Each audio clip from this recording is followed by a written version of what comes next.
Welcome back to the Black Hat Fast Chat. This is Terry Sweeney with Black Hat, and I am joined now by Ben Carr, Chief Information Security Officer with Qualys. Ben, thanks for joining us today.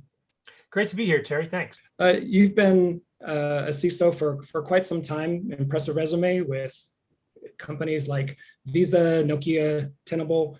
Talk a bit about how the role of the CISO has changed over the years. Yeah, it's a good question.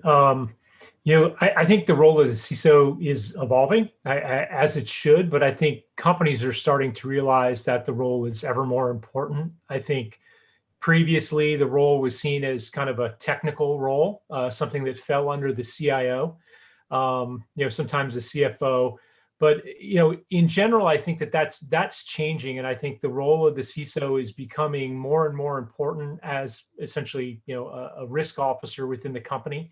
And in order to do that, in order to understand the true risks of the company, the CISO has to really be part of the conversation from kind of cradle to grave. And so as part of that, I think you're seeing CISOs elevating out and reporting into the CEO. And having a lot of board reporting responsibility, and I think that's kind of the natural evolution. It's expected. I think reporting into the CIO sometimes makes for potential conflict, and so I think bringing that out and bringing that as its own independent business function as more of a risk officer, I think makes a lot of sense. Okay, it seems like the CIO and the CISO have ironed out a lot of the territorial issues that may have prevented closer cooperation in the past. It feels like that issue is, in most organizations at least, has been settled. Would you agree? Yeah, I think it has. I think there are some instances though where just the nature of if that reporting structure is still into the CIO, many of the findings or issues that the CISO is calling out fall under that CIO regime, and so I think bringing that out as kind of a peer to the CIO and having those discussions where there's transparency. And I think we've seen that within a lot of the issues that have happened in the industry as of late. Transparency is always rewarded, both by the industry and by companies. I think that transparency is a much better place to be. And so that independent line of business as security or under risk makes more sense and helps for that transparency and helps alleviate some of the concern where sometimes there can be some friction between the CIO and the CISO. But I think as companies mature, they see that better. And I think it's those mature companies that you'll see those lines of responsibility changing. During your information security career, you've no doubt witnessed the rise of a group of virtualized technologies. I'm talking about things like cloud, containers, virtual machines, this sort of thing. How does this sort of slice of technology, how does it affect what the CISO does and how they approach their job? So I think, a lot of companies have gone through in the past 5 years this digital transformation effort, right? That's kind of what it's been branded over. And I think when you look at where the CISO typically functions, again, we touched a little bit on that last question, but it's a more broad set of responsibilities, and it's just not standard IT architecture and IT stack. It's a larger scope as we, see this move to cloud architectures. We've certainly seen that over the last several years. This transformation into more SaaS platforms, more service availability. I think it's really important that the CISO be able to operate in this larger scope world and look at risk in a more foundational way, look how it applies to the organization as a whole. I think CISOs have had to, again, move out of that typically technical track and think about how things apply to business and the speed. The reason why people are moving to these environments is the transformational speed that they allow, the ability for organizations to react to customer demands in a much quicker way. And sometimes, there's cost issues as well.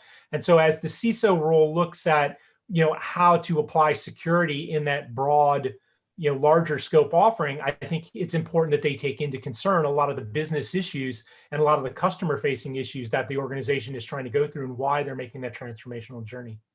And shifting gears slightly, what areas and elements of IT inventory does a CISO need to focus on? That's been a challenge for a long time, I think, for many CISOs, is that, when we look at securing an organization, one of the truisms is you can't secure what you can't see, right? It's a little trite, but you hear it all the time. But it's very true. It's very present in that, it's important to a CISO when they're trying to respond to an issue or protect an asset of a company. They have to know what the assets are they're protecting, where they're located, who the asset owners are. And so foundationally, that's been one of the large problems in a lot of areas in my career when I've gone and said to my colleagues in IT, show me what the assets look like. That's been hard to do, right? And so I think many people in the security industry have kind of taken it upon themselves to find a way to produce the information because it's foundational, right? It's almost the first step, the level zero that you try to approach and address as part of your program is, what am I trying to protect, right?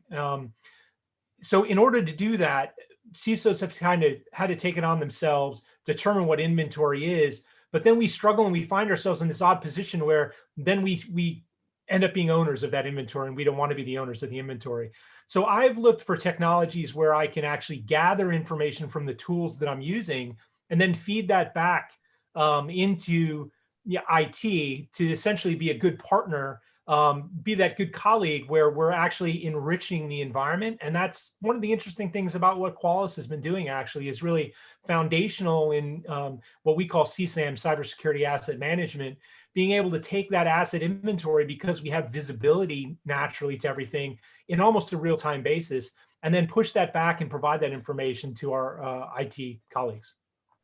With that in mind, how do you see the needs of IT inventory evolving where security teams are concerned?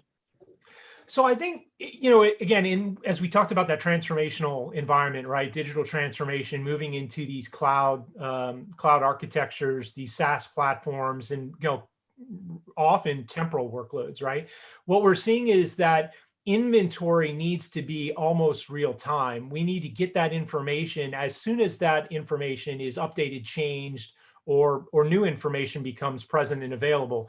And so, as CISOs, we struggle, as security practitioners, we struggle to get that information in as quick a time frame as we need, so then we can utilize that to make sure that we're protecting and managing the risk for the environment. So I think that's where you see the biggest transformation is, out of legacy systems.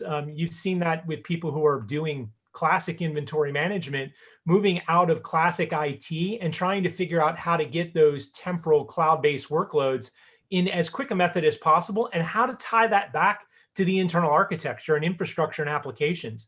Because typically you'll see a lot of companies struggling with people standing up workloads or applications, and there's no insight into IT, right? Because a person who's in development can just go out and stand up a workload to get a task done. How do you manage that, right? And so it's trying to get that visibility, trying to get that holistic sense of where your assets are and how those impact your risk.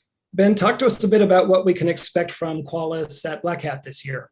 Obviously, as we've talked a little bit about, we're really focusing a lot on asset inventory and the new CSAM module that we have out.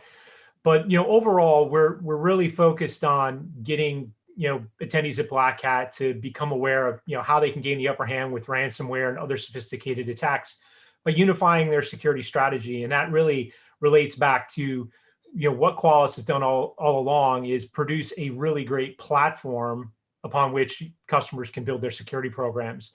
And that unified platform will help you manage that asset inventory for cybersecurity, as well as prioritize how you do remediation. We offer more than 20 applications. I think typically Qualys is seen as a vulnerability management vendor, but we really have a lot more to offer around that. And so I recommend that anybody attending Black Hat stop by the booth. It's booth 1437. Take a look at what we have, ask questions, find out what Qualys has to offer. And I think we bring a lot to the security game. So we really look forward to seeing all the attendees at Black Hat, and we're really great to participate. This is our first in-person event in the last year. And so I think we're really excited to get out there and talk with our customers and potential customers and see how we can offer help to their security programs. Ben, thanks for joining us on this Black Hat Fast Chat today. Thanks a lot, Terry. I appreciate being here with you. This has been Terry Sweeney for Black Hat. Thanks for joining us for this Fast Chat. See you next time.